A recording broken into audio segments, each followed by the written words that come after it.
ગણેશ ગોંડલ જેલમાં જ રહેશે. હાઈકોર્ટમાંથી પરત ખેંચી જામીન અરજી.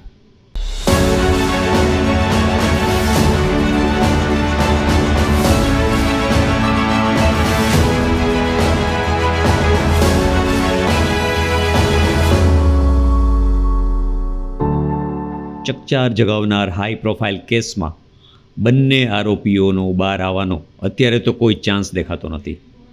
કેસ ચાલશે પણ આશા નથી દેખાઈ રહી. આરોપી પણ જેલમાં અને ફરિયાદ કરનાર પણ જેલમાં. રાજુ સોલંકી પરિવાર જેલમાં અને ગણેશ જાડેજાની ટોળકી પણ જેલમાં. આ કેસનું ફિલ્મી ફ્લેશબેક જોઈએ તો ગણેશ ગોંડલ કેસ. સોલંકી પરિવાર દલિત સમાજ જૂનાગઢના એક આગેવાનના પુત્રની અપહરણની ફરિયાદ નોંધાઈ છે અને સાથે તેની સાથેની અમાનવીય વર્તણૂકની પણ. હવે આ કેસમાં ગણેશ ગોંડલની વિરુદ્ધમાં પુરાવાનો નાશ કરવાની કલમ પણ ચાર્જશીટમાં દાખલ થયેલો છે.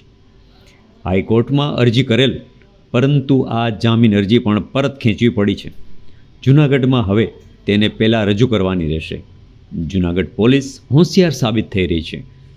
ચાર્જશીટ તુરંત દાખલ કરવામાં આવી છે અને પોલીસે પણ જાણે આડકતરે જણાવ્યું કે કાયદો કાયદાની રીતે રહેશે. એક મજબૂત ચાર્જશીટ ફાઇલ કરી છે અને પુરાવાનો નાશ કર્યો હોય તે કલમ પણ ઉમેરો કર્યાની માહિતી મળી છે.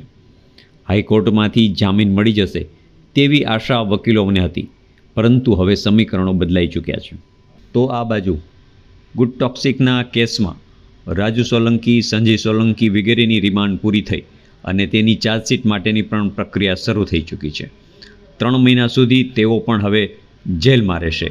પરંતુ છેલ્લા કેટલાક દિવસથી ગણેશ ગોંડલ અને કુલ 11 લોકો જેલમાં છે. આરોપ અને ખાસ કરી અને એટ્રોસિટી સુધીની વાત છે તો કેસ ગંભીર બની રહ્યો છે. ચાર્જશીટ કયા પ્રકારની ફાઇલ થાય છે તેની માહિતી હજી આવી નથી, પરંતુ વાવડ મળ્યા છે કે જો આ ચાર્જશીટ મજબૂત ફાઇલ થઈ જશે તો ગણેશ ગોંડલની મુશ્કેલી વધશે અને ચિંતાના વાદળ યથાવત રહેશે. હવે જોવાનું એ રહેશે કે દાદાની મહેરબાની રહેશે કે બુલડોઝર ફરશે.